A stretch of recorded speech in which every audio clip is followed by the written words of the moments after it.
वो माँ से बहुत डांट सुनती थी, बस टीवी के सामने बैठी रहती थी। किसी की हिम्मत कोई उसकी पसंद का ड्रामा लगा हो और चैनल बदल दे। 19 साल की हो गई थी, लेकिन समझदार न थी, बिल्कुल सादा सा थी। माँ 2 साल से रोटी बनाना सिखा रही थी, लेकिन मजाल है कि रोटी गोल बना सकती हो। खाना बनाना भी ना आता था। वो सोचती ही नहीं थी कि माँ मारेगी, डांटेगी, उसे तो कोई परवाह ही नहीं थी। कुछ पल उदास रहती, फिर वही हाल, जा बैठती टीवी के सामने। नाम तो उसका कुसुम था, लेकिन सब उसे झल्ली कहा करते थे। 8वीं क्लास के बाद स्कूल जाना भी छोड़ दिया था। पढ़ाई में कहाँ दिल लगता था। सब रिश्तेदार, मोहल्ले वाले सब उसे झल्ली कहा करते। उसके काम थे ही ऐसे। 19 साल की नौजवान लड़की, लेकिन बिल्कुल सादा।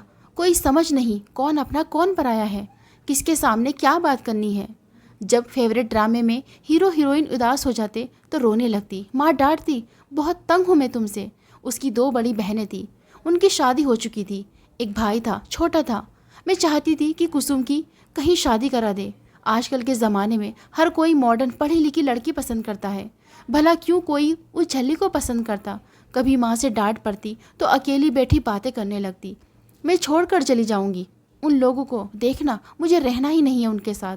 घर का इतना सारा काम करवाते हैं, फिर इतनी बेइज्जती करती है। माँ और पापा मुझसे बात ही नहीं करते। पता नहीं क्यों ऊपर वाले ने मुझे ऐसा बनाया है। झल्ली की एक दोस्त थी, रीमा, मोहल्ले की लड़की थी, बहुत तेज़ थी वो। झल्ली की सहेली थी। रीमा शादीशुदा थी, यूँ कह ले पड़ोसी की बहू थी। जब माँ से नाराज़ हो जाती तो रीमा के पास चली जाती, उसे बताती, जाकर देख मैंने खाना भी बनाया, फिर सारे बर्तन धोए। माँ कहती कि कपड़े भी धो लो, लेकिन मुझे ड्रामा देखना था। मेरे ड्रामा देखने का टाइम था, मैंने मना कर दिया कपड़े धोने से। फिर माँ ने चप्पल से मारा। वो कहती है तुम मर जाओ तो अच्छा है। कहती है बहुत सताती हो मुझे। रीमा बताओ भला मैं सताती हूँ उन्हें? रीमा मुस्कुराने लगी। नहीं झल्ली, माँ तुमसे ऐसे ही कहती हैं। दिवाली के दिन थे, बहनें और उनके पति आए हुए थे। झल्ली बहुत शर्माती थी, शर्म के मारे बहनोई के सामने ही नहीं जाती थी। झल्ली समझदार तो नहीं थी, लेकिन सुंदर बहुत थी। बड़ी बहन का पति वो बेशर्म इंसान था। वो झल्ली पर गंदी नज़र रखता था। बातों बातों में झल्ली को पास लाना चाहता था, लेकिन झल्ली डर जाती थी। वो कांपते होठों से कहती, भाई आप मेरे साथ ऐसी बातें क्यों करते हैं? बहनोई कमीना इंसान था, मर्द था ना, हवस का भूत सुकून कहाँ करने देता है। एक रात वो झल्ली के साथ हद से ज़्यादा गुजरने लगा। झल्ली बहुत डर गई, वो रोने लगी। बहनोई डर गया, वो झल्ली को छोड़कर चला गया। दबी आवाज़ में वो सारी रात रोती रही। सुबह हुई, आंखें सूजी हुई थी, लेकिन बहनोई ने झल्ली की बहन यानी अपनी पत्नी को बताया, यार तुम्हारी बहन झल्ली मेरी बहन की तरह है, रात को मेरे पास आई थी, उसे कुछ समझाओ। बहन को बहुत गुस्सा आया। पहले कहने लगी कि मेरी बहन ऐसा नहीं कर सकती, लेकिन औरत तो फिर औरत होती है ना। पति पर भी विश्वास था। झल्ली किचन में खाना बना रही थी, माँ के साथ मिलकर। बड़ी बहन गुस्से में गई, झल्ली के मुंह पर थप्पड़ दे मारा। माँ गुस्से से बोली, माला पागल हो गई हो क्या, क्यों मार रही हो इसे? बहन ने रोटी बनाने वाला बेलन झल्ली के सर पर दे मारा। सर से खून बहने लगा। ये पागल बनती फिरती है ना, पूछो इससे माँ, इसने क्या गंदी हरकत की है? माँ घबरा गई, क्या किया इस कमबख्त ने? बहन गुस्से से बोली, मेरे पति के साथ सोना चाहती है। माँ ने कानों को हाथ लगाया, बेटी चुप कर जा, ये बात यहीं दबा दे, तेरे बाप को पता चला ना, वो जान से मार देगा इसे। झल्ली को कुछ समझ नहीं आ रहा था कि बहनोई ने ऐसा क्यों किया। झल्ली माँ की तरफ देखकर बोली, माँ मुझे ऊपर वाले की कसम है, मैंने कुछ गलत नहीं किया, वो तो भाई मेरे पास आए थे रात को। माँ ने झल्ली को बालों से पकड़ लिया, चुप कर जा कमबख्त। झल्ली रो रही थी। माँ ने सर पर पट्टी बांधी और कहा, कमरे से बाहर ना आना, पता नहीं कौन से पाप की सज़ा हो तुम। झल्ली बहुत रोई थी। ऊपर वाले की तरफ देखकर कहने लगी, आप देख रहे थे ना, भाई ने मुझ पर कितना गंदा इल्ज़ाम लगाया है। बहन ने मेरा सर फोड़ दिया है। माँ भी नहीं समझती, सब पागल समझते हैं मुझे, लेकिन मुझे पता है आप मुझे गलत नहीं समझते। आप मेरी सारी बातें सुनते हैं, फिर मेरी मदद भी करते हैं। मैं अब बहन के बच्चों को खिलौने लाकर नहीं दूंगी, मेरे कुछ नहीं लगते वो। झल्ली ऊपर वाले से सारे गिले शिकवे किया करती थी। दिवाली के दिन गुजर गए, सब अपने घर वापस चले गए। झल्ली को सुकून मिला। ऊपर वाले का शुक्र है कि सब चले गए। वो रीमा के पास गई। रीमा ने पूछा, दिवाली पर नहीं आई थी तुम हमारे घर? मैंने तुम्हारे लिए कचौरी बनाई थी। झल्ली पहले सब कुछ बताने लगी, फिर चुप हो गई। मुस्कुराते हुए बोली, वो ना, मेरे भांजे बहन सब आए हुए थे घर पर, घर के सारे काम मैं ही कर रही थी। रीमा मुस्कुराई, अच्छा ठीक है। रीमा ने आवाज़ दी, झल्ली मेरे कपड़े धुल दे, दोस्त है ना तू मेरी। सारी फैमिली के कोई 15 सूट रीमा ने झल्ली से धुलवाए। झल्ली पागल सी बस जज्बात में आकर मान लेती थी। सीधी सी लड़की थी, माँ से फिर डांट सुनती, क्यों उनके कपड़े धो रही थी। झल्ली मुस्कुराती, माँ वो दोस्त है मेरी, बहन बनी हुई है मेरी। वो लोग झल्ली के लिए रिश्ता ढूंढ ढूंढ कर थक गए थे। माँ चाहती थी हमारे जीते जी या तो ये मर जाए या कोई ब्याह कर ले जाए, वरना हमारे बाद कौन इसका ख्याल रखेगा। पागल सी है, हर किसी की बात मान लेती है। माँ जानती थी झल्ली ने अपने जीजा के साथ ऐसा कुछ नहीं किया, लेकिन दूसरी बेटी की खातिर झल्ली पर गुस्सा किया था। फिर एक दिन झल्ली के माँ बाप बड़ी बेटी की तरफ गए हुए थे। झल्ली घर में अकेली थी, छोटा भाई स्कूल गया हुआ था। रीमा शादीशुदा होने के बावजूद कैरेक्टर लेस थी, उसने बॉयफ्रेंड बनाया हुआ था। बॉयफ्रेंड ने मिलने की जिद की। रीमा ने देखा झल्ली के माँ बाप घर पर नहीं है, बॉयफ्रेंड को झल्ली के घर बुलवा लिया। झल्ली से कहने लगी, मेरा कज़िन आ रहा है, तुम किसी को बताना नहीं। बॉयफ्रेंड के साथ एक और भी लड़का था। झल्ली डर रही थी, लेकिन रीमा झूठ बताकर तसल्ली दे रही थी झल्ली को। जब रीमा का बॉयफ्रेंड झल्ली के घर दाखिल हुआ, रीमा कमरे में चली गई। गांव के कुछ लड़कों ने रीमा के बॉयफ्रेंड को देखा कि ये कौन लड़के हैं। बाइक पीछे खड़ी की और चुपके से उनके घर में चले गए। उन्होंने गांव के एक दो लोगों को बताया। झल्ली के घर का दरवाज़ा खटखटाया। रीमा डर गई। रीमा ने जल्दी से कहा, लगता है कोई आ गया है, मैं सीढ़ी चढ़कर अपने घर चली जाती हूँ, तुम लोग दीवार फांद कर भाग जाओ। रीमा अपने घर भाग गई। लड़के भागने लगे कि गांव के लड़कों ने दीवार से कूदकर उन्हें पकड़ लिया। झल्ली को कुछ समझ नहीं आ रहा था कि ये क्या हुआ है, रीमा क्यों भाग गई है। मोहल्ले वालों ने झल्ली को भी पकड़ लिया और लड़कों को भी। लड़के दूसरे गांव के थे, अमीरजादे थे। लोग झल्ली को गालियाँ देने लगे। गांव के लोग बातें करने लगे थे, हे ऊपर वाले, हम पागल समझते थे इसे, और देखो क्या गुल खिला रही है, इसे तो फांसी चढ़ा दो। बाप घर आया, माँ हैरान थी, सारा गांव क्यों इकट्ठा हुआ है। पता चला झल्ली से मिलने लड़के आए थे। बाप ने डंडा उठाया, इतना मारा कि वो चीखती रही, चिल्लाती रही। पापा, वो तो रीमा के कज़िन हैं। लेकिन अब वहाँ कौन सुनने वाला था। झल्ली को मार मार कर लहूलुहान कर दिया। लड़के भी चुप रहे, उन्होंने भी रीमा का नाम न लिया। रीमा छत पर खड़ी मोहल्ले की औरतों को बता रही थी कि मुझे तो पहले ही शक था इस पे। लड़कों को भी काफ़ी मारा था, लेकिन अमीर बाप की औलाद थे, उन्हें छुड़वा कर ले गए। झल्ली पर पूरा गांव थूकने लगा था। बाप ने तेल फेंक कर जलाना चाहा। कुछ लोगों ने समझाया, छोड़ दो, कातिल न बनो। सब झल्ली को बुरा भला कह रहे थे।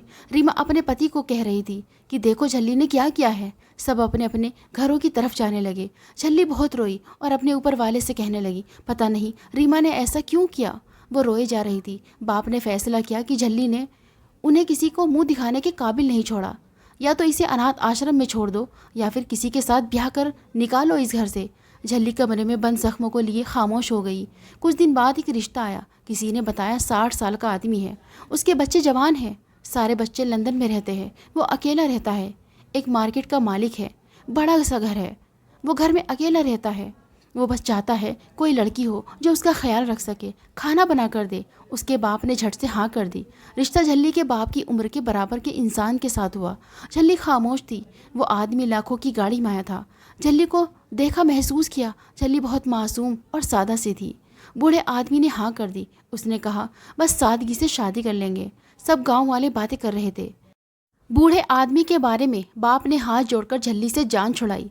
झल्ली के बूढ़े पति से कहा, आप मार दे काट दे कुछ भी करे, अब ये आपकी है। झल्ली का पति मुस्कुराया, झल्ली का हाथ पकड़ा, साथ ले गया। झल्ली ने माँ की आंखों में देखा। माँ, तेरी झल्ली पवित्र है। माँ फूट फूट कर रोने लगी। हाय मेरी बच्ची, मैं तेरा क्या करूँ, मैं सब जानती हूँ, बस मजबूर हूँ। झल्ली ने आखिर बार घर को देखा और विदा हो गई। वो अपने पति के घर पहुँची। बहुत बड़ा घर था। दरवाज़ा खोला तो पति ने पास बिठाया। आज के बाद तुम झल्ली नहीं, कुसुम हो, तुम्हारा जो असली नाम है। झल्ली हल्का सा मुस्कुराई, जल्दी से बोली, आपके घर में टीवी है ना। पति ने हाँ में सिर हिलाया। टीवी नहीं, बड़ी एलसीडी है। झल्ली बहुत खुश हुई। फिर पूछने लगी, आपके घर में मंदिर है। पति ने कहा, हाँ है। झल्ली जो अब कुसुम थी जल्दी से उठी, दुल्हन वाले कपड़े उतारे, मंदिर जाकर पूजा करने लगी। पति प्यार से देख रहा था, कितनी मासूम सी है ना कुसुम। पूजा करने के बाद उसके पास आकर बैठ गई। पति ने बड़े प्यार से समझाया, कुसुम ये घर तुम्हारा है, तुम अब मालकिन हो इस घर की। ये घर तुम्हें संभालना है, समझदार बनना है। कुसुम पति की तरफ देखने लगी। हाँ जी, अब मैं समझदार बन जाऊंगी। कुसुम बहुत खुश हुई। नए कपड़े, बड़ा घर, कमरे में एसी लगा हुआ था। वो कुसुम का बहुत ख्याल रखता था। कुसुम समय के साथ साथ बहुत प्यार करने लगी थी अपने पति से। पति चाहे बूढ़ा था, जैसा भी था, हम सफ़र था। जैसा पति कहता वो हर बात मान जाती। एक दिन पति बीमार हुआ, ड्राइवर नहीं आया था, 3 कारें खड़ी थी, लेकिन चलाता कौन? वो रात काफ़ी मुश्किल से गुजरी थी। पति ने कुसुम का हाथ पकड़ा और कहने लगा, कुसुम कार चलाना सीख लो। कुसुम डरते हुए बोली, कभी भी नहीं, मुझे नहीं चलानी, मुझे डर लगता है। उसका पति, जिसका नाम राकेश था, कुसुम से प्यार से कहने लगा, मैं साथ हूँ तो डर कैसा भला। फिर कुसुम के माथे को चूम लिया। ठीक है, सिखा दीजिए। फिर कुसुम धीरे धीरे कार चलाना सीख गई। फिर ऊपर वाले की कृपा से कुसुम के घर बेटे का जन्म हुआ। उसका नाम आकाश रखा था। कुसुम बहुत खुश थी। माँ बाप ने भुला दिया था कुसुम को कि वो मर गई है या जिंदा है। पति बीमार रहने लगा था। मार्केट की दुकानों का रेंट अब कुसुम लेने लगी थी। लाखों रुपए महीने का रेंट आता था। बेटा स्कूल जाने लगा। कुसुम पति की सेवा करती, ख्याल रखती। पति के पहले बेटों ने तो बाप का हाल तक न पूछा। सालों गुजर गए और फिर एक दिन पति का साथ ही छूट गया। कयामत सा दर्द मिला। पति दुनिया से चला गया। कुसुम बहुत रोई थी। झल्ली से कुसुम बनाने वाला हमसफ़र छोड़कर चला गया था। सारी प्रॉपर्टी कुसुम के नाम थी। 25 दुकानें, बैंक बैलेंस, गाड़ियाँ, सब कुछ कुसुम के नाम कर गया। बेटा 12 साल का हो गया था। कुसुम बहुत उदास रहती थी। पति को याद करके बहुत रोती। आकाश ने लॉ की पढ़ाई की। कुसुम की परवरिश का असर था कि आकाश बहुत अच्छा लड़का था। गरीबों का हमदर्द। आकाश अब जवान हो चुका था, वकील बन गया था। कुसुम खाना बना रही थी। आकाश पास आया, मम्मा आपसे कितनी बार कहा है नौकरानी को करने दिया करे काम। कुसुम मुस्कुराई, बेटा बस खाना ही तो बनाती हूँ, नौकरानी बाकी के सारे काम देखती है। कुसुम ने बेटे के माथे पर प्यार किया। आकाश, बेटा मेरे कमरे का एसी ख़राब है, वो ठीक करवा दो। आकाश खाना खाते हुए बोला, माँ अब नया लगवा दूंगा, पहले भी कितनी बार ठीक करवाया है। आज रात आप मेरे कमरे में सो जाइए। और मम्मा वो मुंशी चाचा की बेटी की शादी है, आज चली जाना उनके घर। कुसुम मुस्कुराई, हाय मेरे बच्चे, सबकी कितनी चिंता करता है। 26 साल गुजर गए हैं, माँ बाप से दूर हुए, किसी ने कुसुम की खबर न ली थी। आकाश को ऊपर वाले ने कामयाबी दी, वो जज बन गया। कुसुम की दुआ और बेटे की मेहनत रंग लाई थी। कुसुम से बहुत बार पूछा था आकाश ने, माँ मेरे नाना नानी नहीं है क्या? लेकिन कुसुम बात टाल देती थी। फिर एक दिन आकाश से कहने लगी, बेटा जयपुर के 2 टिकट ले आना, हम जयपुर जाएंगे। आकाश ने पूछा, माँ जयपुर में कौन है? हमारा। कुसुम ने प्यार से कहा, बताऊंगी, चलो तो सही बेंगलोर। बेंगलोर से जयपुर की फ़्लाइट लेकर वो जयपुर पहुँचे। कुसुम बहुत खुश थी। आज माँ पापा से मिलूंगी। वो अपने गांव पहुंची। रेंट की गाड़ी लेकर घर के सामने आई। कच्चा सा घर पक्का हो चुका था। दरवाजे पर दस्तक दी। एक जवान लड़की बाहर आई थी। जी किससे मिलना है आपको? लड़की का चेहरा बिल्कुल पापा के जैसा था। कुसुम मुस्कुराई, बेटी मुझे सुधीर जी से मिलना है। सुधीर कुसुम का भाई था। वो लड़की बोली, सुधीर तो मेरे पापा का नाम है। पापा घर पर नहीं है, आप अभी अंदर आ जाइए। कुसुम घर में दाखिल हुई। आकाश साथ था। भाभी तो ना पहचान सकी, लेकिन बड़ी बहन जिसके पति ने इल्ज़ाम लगाया था कुसुम पर, वो कमरे से बाहर आई। बूढ़ी हो चुकी थी। कुसुम को देखा तो हैरान रह गई, चीख कर रोने लगी।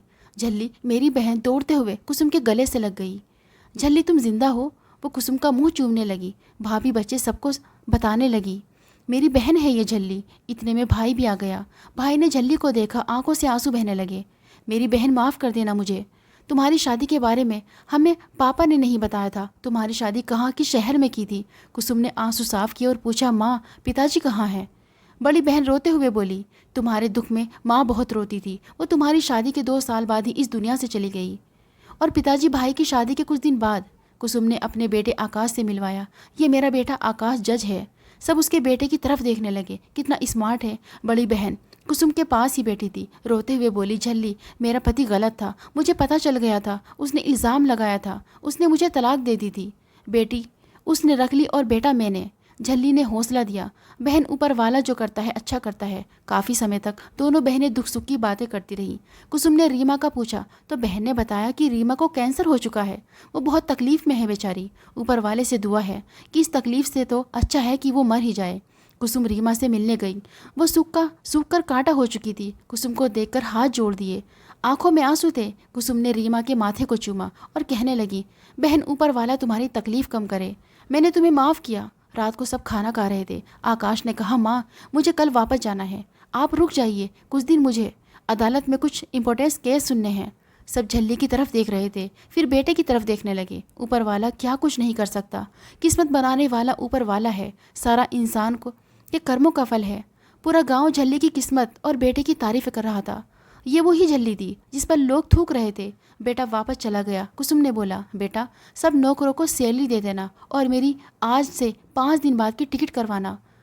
सब झल्ली के भाग्य पर हैरान थे। यूँ झल्ली के भाग्य की कहानी पूरी हुई। दोस्तों, इस कहानी को लेकर आपकी क्या राय है, हमें कमेंट बॉक्स में ज़रूर बताइए। अगर आपको हमारी आज की कहानी पसंद आई है तो इसे लाइक करें और अपने दोस्तों के साथ शेयर करें। और हाँ, चैनल पर नए हैं तो प्लीज़ चैनल को ज़रूर सब्सक्राइब करें।